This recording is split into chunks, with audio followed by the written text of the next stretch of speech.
Donald Trump's despicable cabinet is in panic mode right now. We've heard this morning from Treasury Secretary Scott Bessent, who gave a completely unhinged press conference about his so-called economic D-Day. But he said, well, why would I actually do what I said I was going to do as of now? It'll blow up the global financial markets. Then you had Donald Trump's vice president, J.D. Vance, in Maine, attacking Canada and saying, Canada is just so unfair with us. Canada likes China more than us. And by the way, you had Susan Collins, the Republican senator of Maine, refusing to even be next to J.D. Vance when he was in Maine. That's the second time in a row she's avoided him. And then you have Pete Hegseth holding a deranged event where he's like, our warfighters don't like DEI, okay? That's why we're so strong. We're doing a meritocracy right here, okay? So freaking bizarre, and this comes at the same time that you have Iran's parliament leader, MB Ghalibaf, moments ago posting the following. Americans know nobody believes their bluster. America is not in an economic position to further restrict its relations with other countries. Iran's trade partners have told us, both through media and direct messages, that they don't take these statements by Treasury Secretary Scott Bessent seriously at all. And I've shared with you the Ministry of Foreign Affairs in China. Their spokespersons posted, we don't agree with economic D-Day. We're not going along with the United States. We have Iran's back. Earlier this morning as well, you had the Premier of Ontario, Doug Ford, telling the Associated Press that Canada should be ready to cut off the electricity and critical minerals to the United States and pummel the United States to the ground. Now, look, I don't agree with Doug Ford on a lot of things. He's a right-wing conservative premier.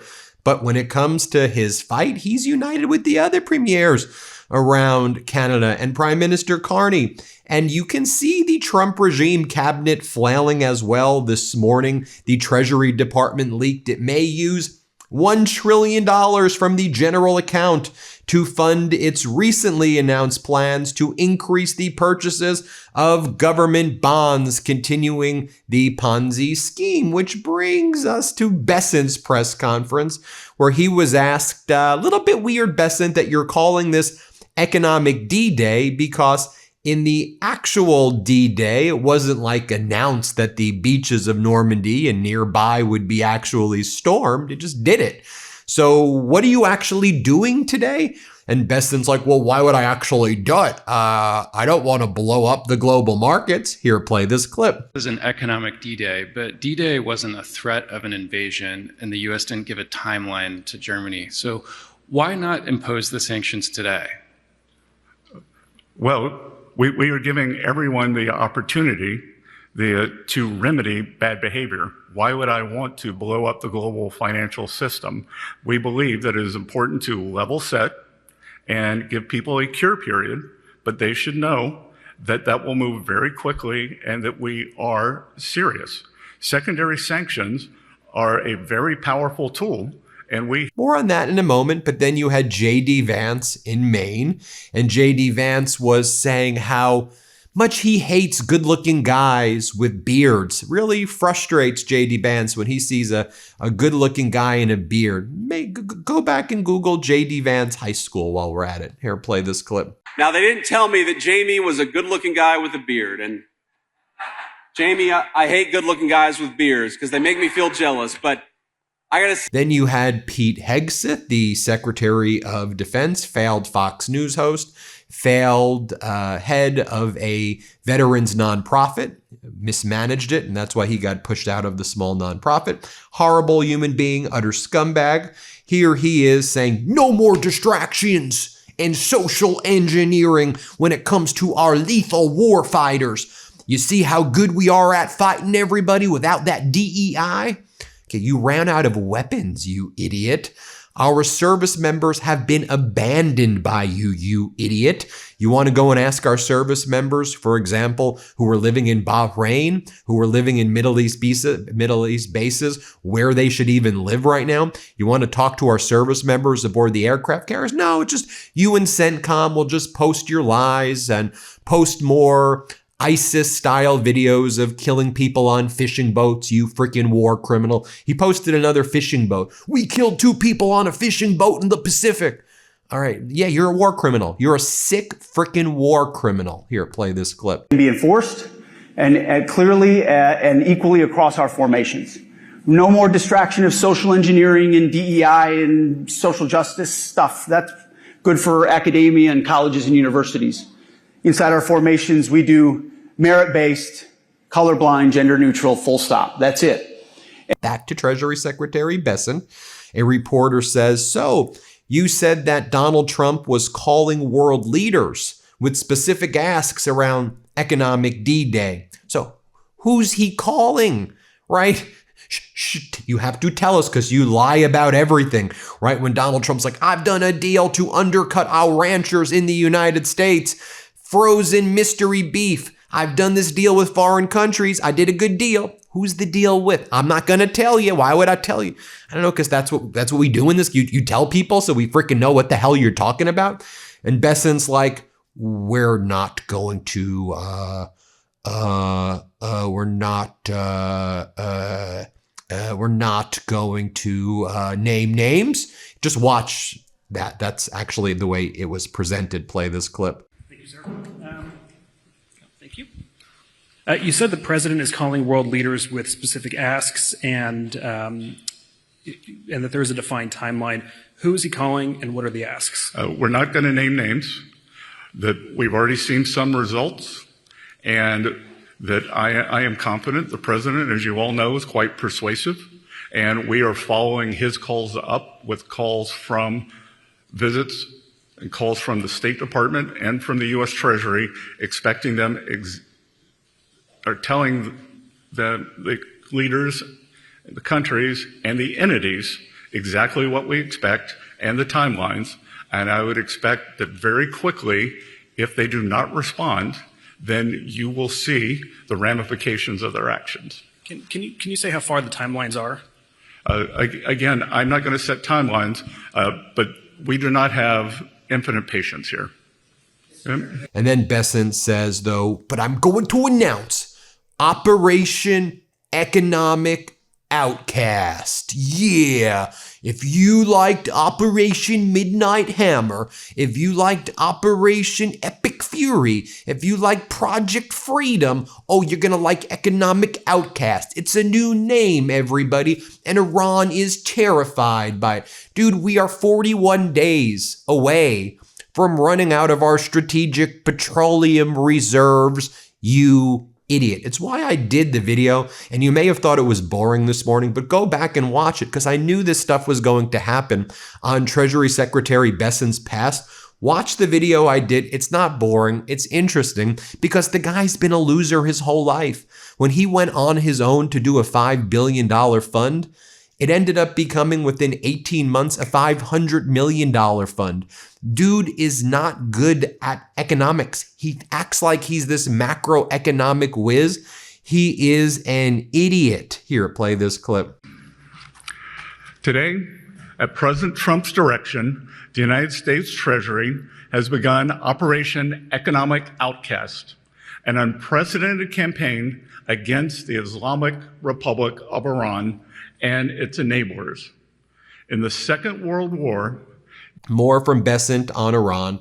I would expect in the coming weeks, maybe 2 weeks, you will see a major announcement, the likes of which you've never seen before. Here, play this clip. Sanctions when you leave this meeting today, and you should expect that cadence to continue.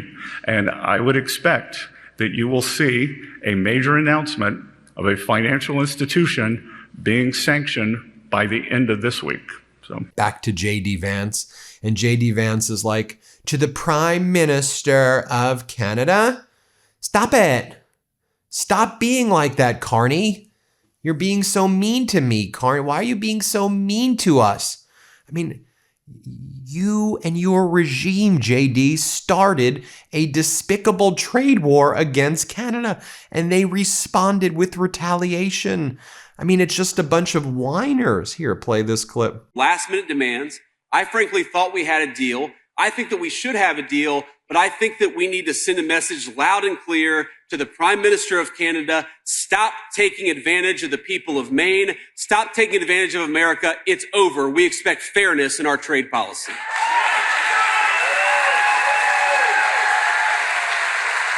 And by the way, you have Susan Collins in Maine saying, I am very disappointed in what we're doing to Canada. This could make everything more expensive here. I'm very upset and I am disappointed, and I'm going to write a letter about my disappointment. It's your party, Collins. You enabled this, Collins. These are your peeps. These are your people.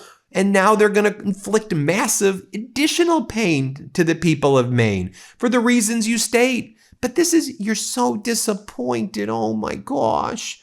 Maybe you shouldn't have your job because you don't stand up to this regime the way you should. Here, play this clip. I really want us to go back to the very friendly, economically beneficial relationship that we have with our Canadian neighbors.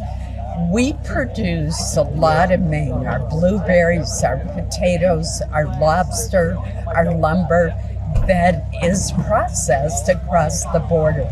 If it comes back with a huge tariff on it, perhaps as much as 50%, that increases the cost of eating, building homes, and purchasing our best-known products. So I have voted repeatedly against the Canadian tariffs. This has been really up and down. Yesterday, I thought we had an agreement. This morning, I read that it had collapsed. So who knows what tomorrow will bring, but I hope it will bring an agreement. Now I'll show you more Treasury Secretary Bessent right here, who's asked, so does the U.S. and Trump still want Canada to become a state? And then Bessent's like, I think he wants Canada to come to the table, but obviously Carney ran on an anti-Trump platform. I wonder why he was anti-Trump. You know, it's funny because lots of people say, oh, the MeidasTouch, you're anti-Trump. I'm anti the thing, the freaking fascist blob sexual predator, the felon, the bankrupter who harms my country and harms the world. I think I give a shit about Donald Trump personally. There are a lot of scumbag billionaires who I probably don't like, but I don't think about them. I devote my energy to exposing this because he's running the freaking country. He is supposed to be a public servant and serve, and dude did 1,000 stock trades in June, 21,000 stock trades in 2025, continues to grift and do all these quid pro quo deals for himself while the American people suffer, talks about golden ballrooms and freaking Indy car racing, whatever the hell he's doing, while the American people can't afford gas. We have diesel at an all-time high.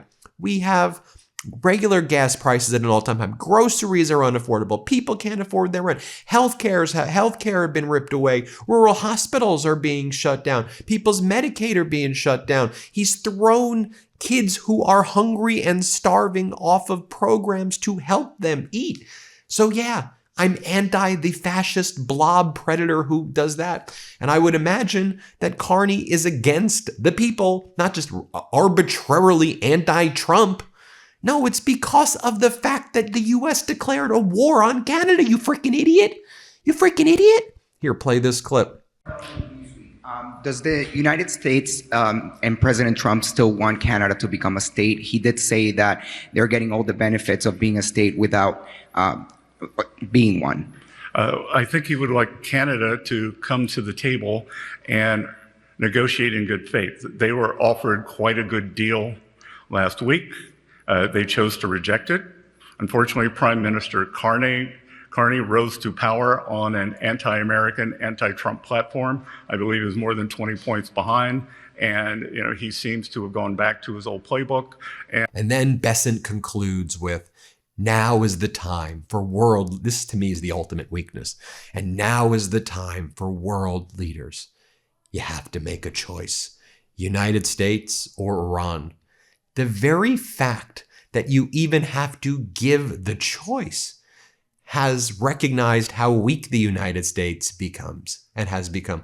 The fact that it's now a binary. Are you going to go with the US or are you going to go with Iran?